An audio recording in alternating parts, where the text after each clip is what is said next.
going to talk to you about, first of all, what mental health is.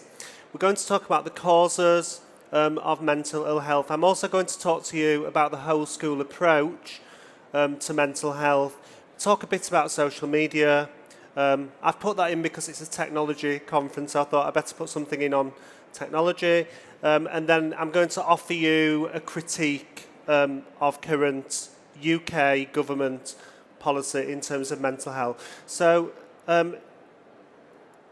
in terms of the definition, I take my definition of mental health from the World Health Organization, who define mental health as a state of well-being, in which every individual can realise their potential, can cope with the normal stresses of life, and work productively and fruitfully, and is able to make a contribution. And the reason I like that definition of mental health is because it's a positive definition. So it doesn't, some definitions go straight into talking about mental illness and listing mental illnesses. And actually what this definition does by the World Health Organization is it describes what does it mean to be mentally healthy, what does that look like. So I do quite like this definition. So it's talking about someone who can be productive, is able to make a contribution, and is able to have a life and make a productive contribution to their communities and to society. And I like the fact that it doesn't actually go straight in with mental illness. So we are at a time now where we hear on the news almost weekly, almost daily about numbers of children and young people with mental ill health appear to be increasing. It's challenging for schools because, of course, we have to remember that teachers, first and foremost, are educators and already have a very, very demanding role. And we can't be expecting teachers to do therapeutic interventions. That's not the role of teachers. So actually, what can schools do to support children and young people in a climate when we know that waiting lists for child and adolescent mental health services are very long, referral criteria to actually get children to be referred to those services are very stringent. Many children don't get the support they need, many children don't meet the referral criteria, and therefore schools are then placed in a position where actually they're working with children every day and they need to do something to support them. But teachers haven't had the training, and teachers are, as I say, first and foremost educators, not health professionals. So it's about the whole school approach, and it starts with the leadership and the management of the school absolutely championing mental health and making it a big strategic priority. And it's not just about the health of children, the mental health of children, it's about the mental health of staff. So it's about a whole school approach that's driven by the leadership team, where the leadership team then invest into creating a positive culture in the school, a positive ethos and a positive culture that actually creates a sense of belonging for children and for staff. And that's, to me, that's absolutely critical. That sense of belonging, that positive climate, positive culture in which everybody can thrive. Children then, of course, need a mental health curriculum, and schools are then left to design that curriculum. So we know that this has been written into the new Ofsted framework. We know it's part of the new relationships and sex education statutory guidance that's coming in September. There is an expectation now that schools will be providing children and young people with a mental health curriculum, but that curriculum needs to be age appropriate. And it might start in the early years with talking about feelings, talking about emotions, regulating feelings, and then we have to think about then how that progresses so that children then learn about different types of mental health conditions and they learn how to manage those conditions and they learn strategies. So we have to think about the progression in that mental health curriculum. Essentially, children need strategies so that they know how to manage their own mental health and they need to know how to get support and where to go for help if they need it. The whole school approach to me is also about staff well-being. So I did some research last year. I did a survey of 800 teachers and I asked them what factors affect teacher well-being. And lots of them said to me, a big proportion of them said to me, it's not just about workload, because workload is the dominant thing that we hear about, isn't it? You know, we know that teaching is stressful, but what the teacher said to me is it's not just about workload, it's about school culture. It's about feeling valued, it's about being trusted, it's about having a sense of belonging in the school and being given agency and being given autonomy to actually do our job role. And lots of the teachers I spoke to, because I interviewed 64 of them, lots of them said to me, actually they didn't feel valued, they didn't feel trusted, they were micromanaged, and they were subjected to regimes of surveillance, observation. They called it micromanagement, a system where they were not not trusted to do their jobs. So we have to think about school culture, and we have to think about how we trust and value staff and how we actually reward staff and how we give staff ownership and agency.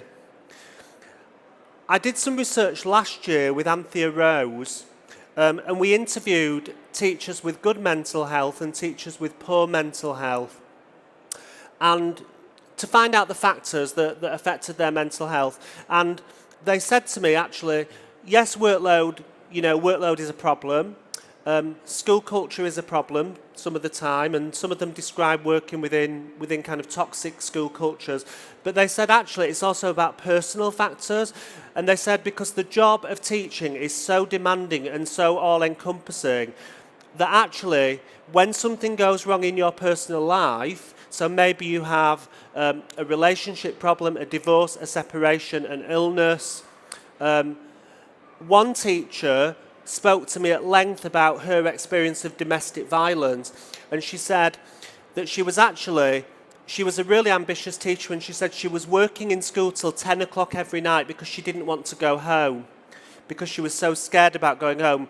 She was worried about what her partner would do, but then her partner was then pouring water on the bed so that she couldn't sleep, and then she was going into school exhausted, and then it started to affect her performance in school. And she just said, well, why didn't the school recognise there was something wrong? She said because actually what they did was they thought they'd got a fantastic teacher who was really hard working because she was staying in school till 10 o'clock every night, and they just gave her more and more to do.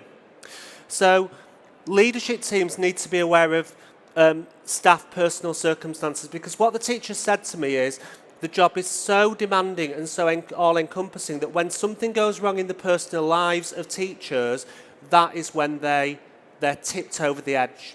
They said that's the tipping point, because actually then they can't do their planning, they can't do their marking, they're going into school not prepared because actually they haven't got the time to do it outside school because they're spending the time addressing those personal circumstances. So personal factors also play a role in the teacher.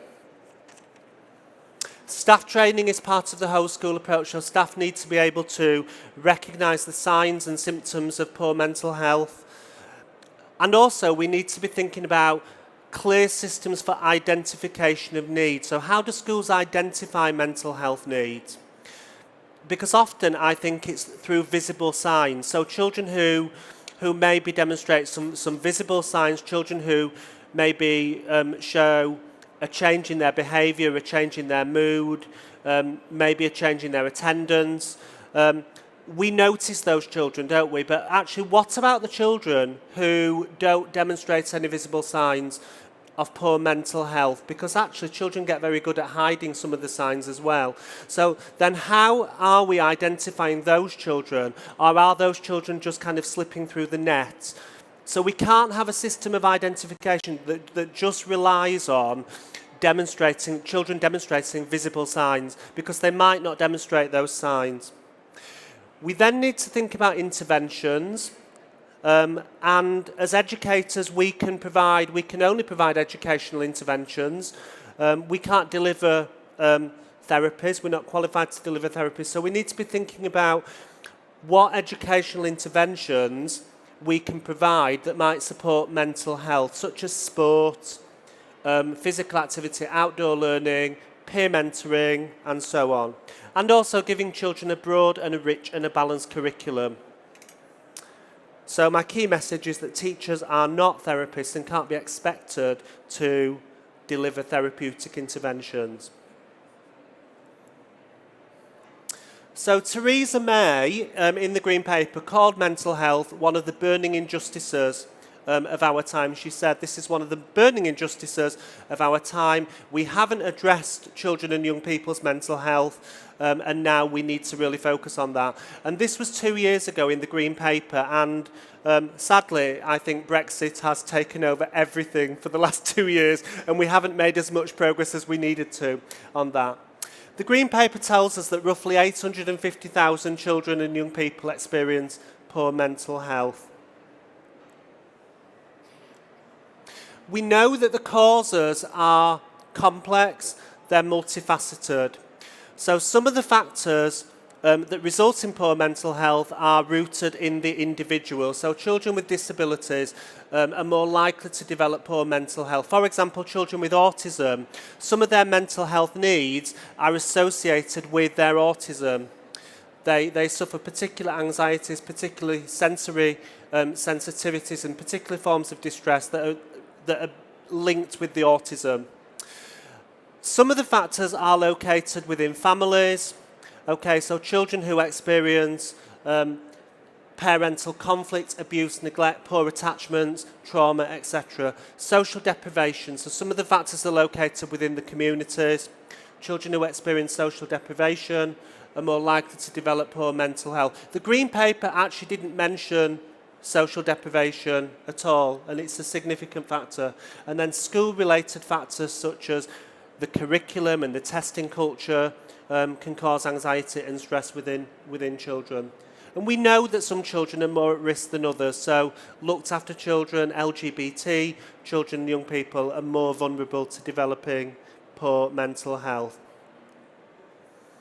So I'm going to draw on the work of Mayer, who produced a theory, a model of minority stress.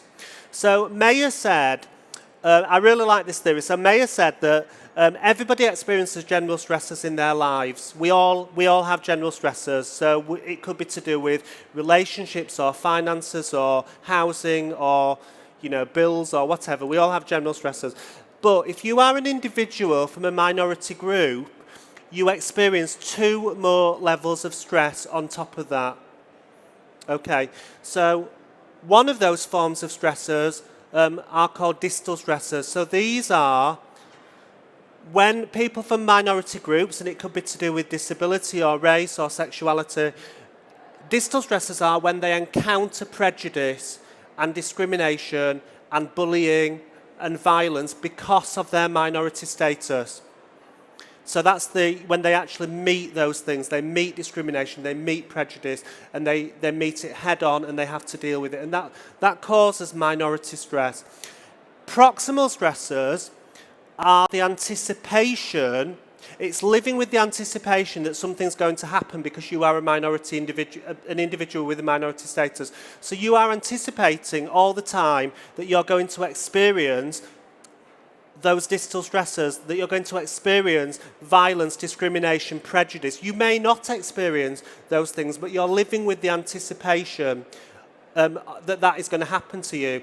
And what happens then is that anticipation builds up inside of you and results in internal psychological distress. So you're living with that anticipation all the time that something's going to happen to you because of your minority status. And we have to remember that there will be children, obviously in schools, from minority groups, who may experience all of these forms of stress. So they may be thinking, I don't want to go on that corridor because I may suffer abuse or discrimination. I don't want to go on the playground. I'm worried about going in the changing room in case something happens. Okay, so this goes on all the time, but they might be sitting there actually anticipating that something's going to happen. And then we hear a lot about resilience. And, this is written into like the Ofsted framework. It's written into the new relationships and sex education guidance.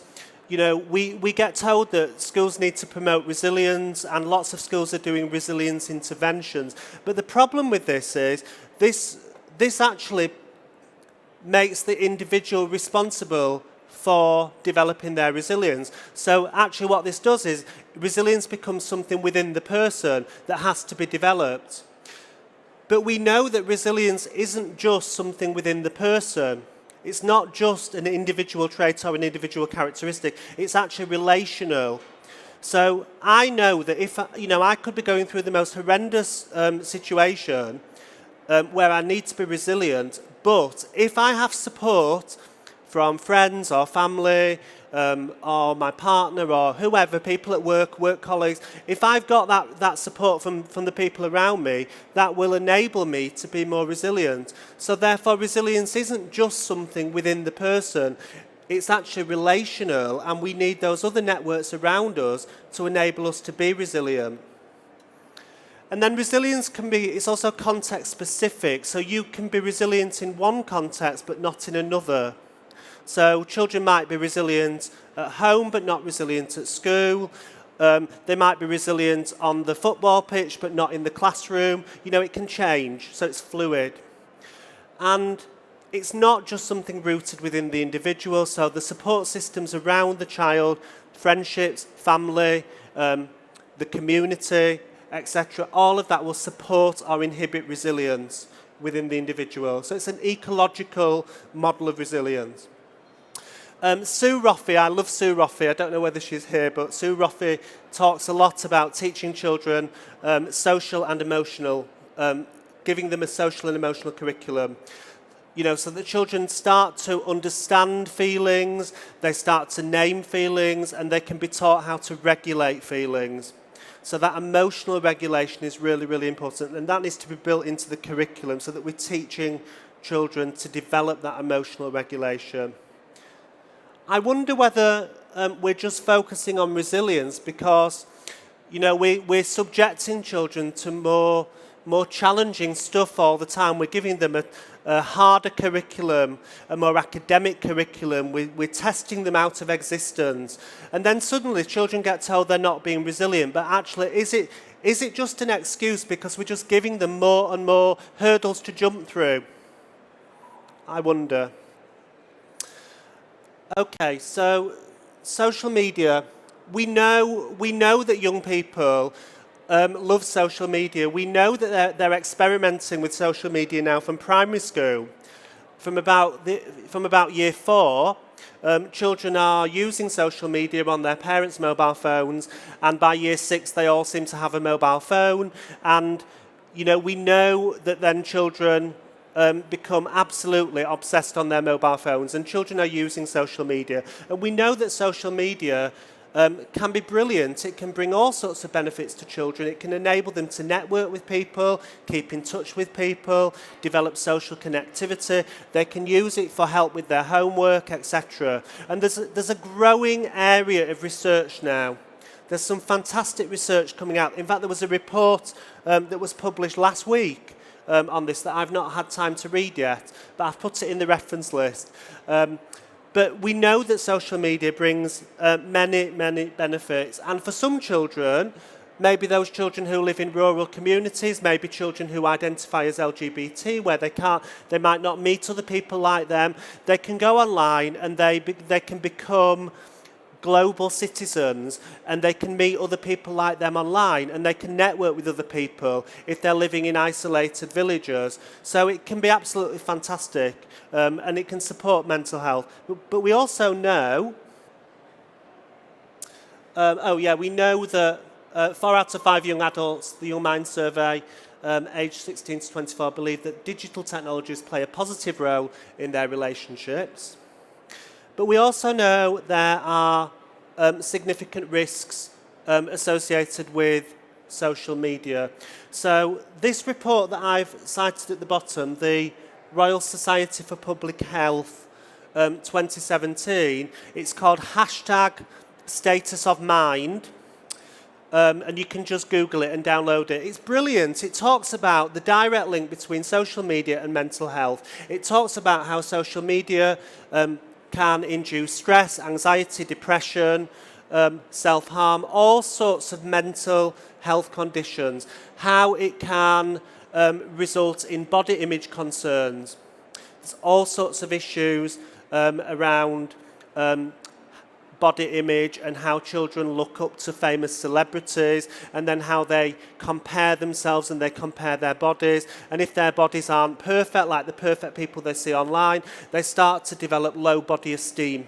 And this can result in all sorts of problems, depression and eating disorders and so on. So there's significant issues around body image. When I did some research on this is cyberbullying, but this is actually all the different types of cyberbullying. I didn't know what some of these terms actually meant. I couldn't believe how many types of cyberbullying existed. And I think it's just going to grow and grow and grow, isn't it? You know, as technology becomes more advanced. We need to build children's digital resilience. So we need to get them to the point where when they experience something negative online, rather than just coming offline, they know what to do. They know how to report that situation. They know who to talk to. They know how to respond to that negative situation. And they know how to challenge that. So building children's digital resilience, but also building their digital citizenship. So knowing how to conduct themselves online as digital citizens is absolutely really, really important, so that they realise that actually there shouldn't be a difference in the way they conduct themselves offline and online. They should still respect each other. I don't think schools can address all the issues around social media in isolation. I think parents have a responsibility. I think social media companies have a responsibility. I think advertising companies who advertise these perfect bodies when they're advertising products, they also have a responsibility.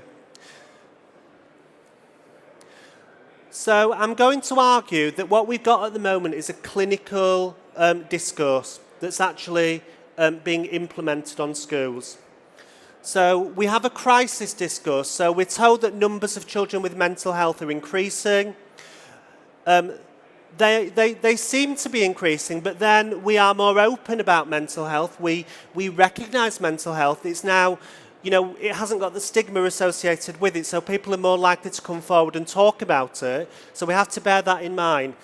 But in agreement with Tom Billington, who works at the University of Sheffield, a therapeutic culture is being implemented on schools uncritically. So we now have a new brand of professional called the Education and Mental Health Practitioners, who are going to be going into schools, who are now currently being trained and going into schools to deliver therapeutic interventions, counselling, CBT, etc. to children in schools. And some children need that, but the majority of children don't need that. Medical treatment at the level of the individual is not appropriate for the vast majority of children with poor mental health. Okay, it's needed for the most children with the most severe needs, but most children don't need medical or clinical intervention. This was actually a project that I did last year with Cambridge United. It was a brilliant project. So Cambridge United, footballers and sports coaches went into secondary schools and they delivered a 6-week mental health curriculum to all year 8s and 9s. And the children, it was fantastic. The children loved it, mainly because it wasn't delivered by teachers. And they developed their mental health literacy. So what you've got here is just a mind map that they produced about all the different strategies you can use to manage stress. So it was giving them strategies to manage stress. And they were able to identify the advantages and limitations of social media.